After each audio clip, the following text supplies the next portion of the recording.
पाकिस्तान में सियासी कशमकश के दौरान मुल्क की मईशत के लिए खतरनाक खबरें सामने आ रही हैं। वॉल स्ट्रीट जर्नल की रिपोर्ट में दावा किया गया है कि अगर माशी हालात को बरवक्त ना संभाला गया तो मुल्क अगले साल तक दिवालिया हो सकता है। आप बताइए, दुनिया में आपको कहीं कोई एक कंट्री मिल जाए, 200 से ज्यादा कंट्री है दुनिया में, जो बोले इंडियन डेट ट्रैप। चाइनीज में तो 50 लोग फंसे हैं। हमने वैक्सीन दिया, $2 बिलियन का लोन नहीं दिया साथ में कि लो मेरी वैक्सीन लो, मुझसे लोन लो और मुझको बाद में देना। हमने ये नहीं किया। आप मुझे बताएं, अगर आप इंडिया की बात करते हैं तो इंडिया की उनका हमारा ₹1 उनका ₹2। रोटी जो है वो उसका भी ऐलान हो गया कि 12 रुपए में मिलेगी। पाकिस्तान के इंडिया से ताल्लुकात अच्छे होते हैं, दोनों मुल्कों के नेबरिंग कंट्रीज होते हुए जो हमारा पास्ट है और जो हमारा प्रेजेंट है और जो फ्यूचर नजर आ रहा है, अगर ये सब कुछ ना होता तो इंडिया पाकिस्तान को इस सिचुएशन से निकाल सकता था। इंडिया एक नेट सिक्योरिटी प्रोवाइडर बनना चाह रहा है, जिस तरह फिलिपाइन के हवाले से मैंने बताया था कि वो मिसाइल डिफेंस सिस्टम ले रहे हैं।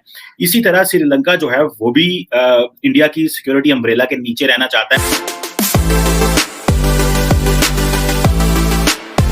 आपका बहुत बहुत स्वागत है। मैं हूं बॉबी नाथ। तो दोस्तों, कई देशों से कर्ज लेने की वजह से इस समय श्रीलंका की आर्थिक स्थिति सही नहीं है और यही वजह है कि भारत ने श्रीलंका की कई बार मदद की है और श्रीलंका की सरकार को यह वचन दिया है कि अगर श्रीलंका को भारत से कोई मदद चाहिए तो उसकी मदद जरूर करेगा। जबकि इसके उलट श्रीलंका को चीन ने कई बार कर्ज दिया है और कर्ज में भारी सूद दिया, जिस वजह से श्रीलंका की चरमराई हुई अर्थव्यवस्था की कमर पूरी तरह टूट गई। इसके उलट जो पाकिस्तानी मीडिया हमेशा भारत को धमकी देता है, उसने आज भारत की तारीफ करते हुए कहा कि भारत का दिल बड़ा है, जो उसने श्रीलंका की मुश्किल समय में भी मदद की। तो वहीं दूसरी तरफ चीन ने हमेशा से छोटे देशों पर राज किया है और उनकी अर्थव्यवस्था को दबाने में सबसे बड़ा हाथ रहा है। तो आइए देखते हैं कैसे पाकिस्तानी मीडिया ने भी माना कि भारत का दिल बड़ा है, जो मुश्किल समय में भी लोगों की मदद करता है। और हाँ, आगे बढ़ने से पहले अगर आपको हमारी वीडियो से कुछ सीखने को मिले तो चैनल को जरूर सब्सक्राइब करिएगा। लेकिन सर, आपको ऐसा लग रहा है कि अगर इमरान खान चले गए, मतलब सीट पे ना रहे और प्राइम मिनिस्टर ना रहे, तो उनके खिलाफ भी कोई करप्शन केसेस निकलेंगे? फॉरेन फंडिंग तो खैर हम सभी जानते हैं, लेकिन मजीद केसेस भी बन सकते हैं, मजीद इनकी जो है करप्शन भी सामने आ सकती है। जैसे कि अभी एक फराह खान या फराह गुज्जर जो है, उनका सुना जा रहा है कि जी वो कितने का बैग और $90,000 का बैग और किस तरह की चप्पल और कपड़े पहन के भागी हैं। तो क्या आप समझते हैं कि यही चीज जो है वो इमरान खान को भी नुकसान पहुंचा सकती है? उनके भी केसेस सामने आएंगे? देखिए, इमरान खान करप्शन के लिए किसी नए केस की ज़रूरत तो है नहीं हमें। उन पे ऑलरेडी फॉरेन फंडिंग का केस है, उन पे ऑलरेडी शौकत खानम की जो खुर्द बुर्द है, जो मामलात हैं, वो बुक्स प्रॉपर्ली मेंटेन नहीं है और जहाँ इधर का पैसा उधर किया गया, वो ऑलरेडी पेंडिंग है। वो उस पर काम हो सकता है, चल रहा है। फैसले जो हैं वो बल्कि मैं कहता हूँ समाज जो है वो थोड़ी सुस्त रवि से की गई। फराह गोगी गुज्जर जो भी हैं, ये तो एक छोटा सा एक टैप है जिसमें से कि जितना पैसा निकाला जा सकता था उन्होंने निकाल के पता नहीं किसको नवाजा है, आई डोंट नो। लेकिन इससे एक चीज़ साबित होती है कि इमरान खान के इर्द गिर्द किस तरह के लोग थे। हमें तस्वीर क्या दिखाई गई कि एक पीरनी, आप मज़ारों पे जा रहे हैं, आप मदीने की रियासत बना रहे हैं। दूसरी तरफ में दिखाया गया कि ये फराह गोगी गुज्जर टाइप के लोग और प्राइम मिनिस्टर हाउस का चौथा फ्लोर, उस चौथे फ्लोर पे जो यूट्यूबर्स, न्यू जर्नलिस्ट, बच्चे और बच्चियां और ख़वातीन, और वो आपको मालूम ही है पूरी कहानी। तो वो सारे, ये हमें जो है ना एक तज़ाद नज़र आता है इन लोगों में, इनके ख़यालात में। और मुझे अफसोस इस बात इन पर नहीं है, क्योंकि इनका किरदार तो सब पर आया है आरज़ू। अफसोस मुझे उन लोगों पर है जिनको अभी तक ये नज़र नहीं आया।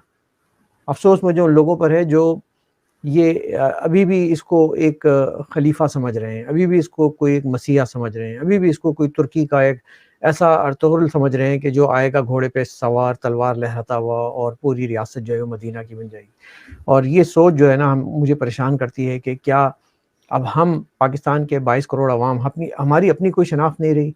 हम हमेशा तुर्कियों की जानिब, अरबियों की जानिब इसी तरह देखते रहेंगे, या एज ए कौम हम कुछ कौम बनेंगे कि हमारी वो कौम जो कि जिन्ना साहब ने सोची होगी, एक सेकुलर, मॉडरेट, रोशन ख्याल, सबके लिए पाकिस्तान वो था, या ये कि हम ये सोचेंगे कि सबसे पहले पाकिस्तान, लेकिन उसमें सिर्फ पाकिस्तानी मुसलमान, बाकियों को कत्ल कर दो।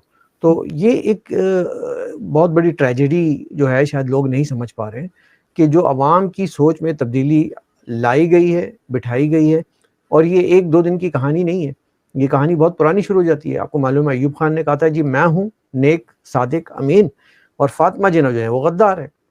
ज़ियाउल्लाह खां उन्होंने फरमाया कि जी पाकिस्तान को सही मानों में इस्लामी निज़ाम दूंगा मैं, और अगर आपको इस्लामी निज़ाम चाहिए, अल्लाह पे आपको यकीन है, रसूल आपके आखिरी नबी हैं, तो समझ लें कि मैं आपका सदर हूँ।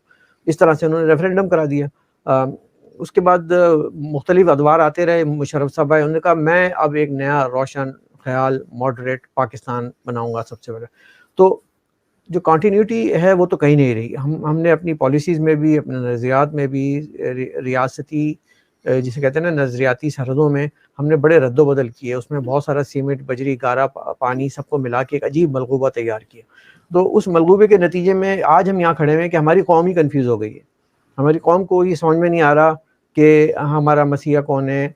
उनको मालूम होना चाहिए, हमें मालूम होना चाहिए, आपको मालूम होना चाहिए कि कोई भी state can not function without constitution, and constitution is the document, sacred document, मुकद्दस वो एक ऐसी दस्तावेज़ होती है कि जिसकी बुनियाद पे कार्य रियासत भी चलते हैं, उमूर रियासत भी चलते हैं, असम्बलियाँ भी चलती हैं, आप वज़ीर आज़म भी बनते हैं। लेकिन अगर आप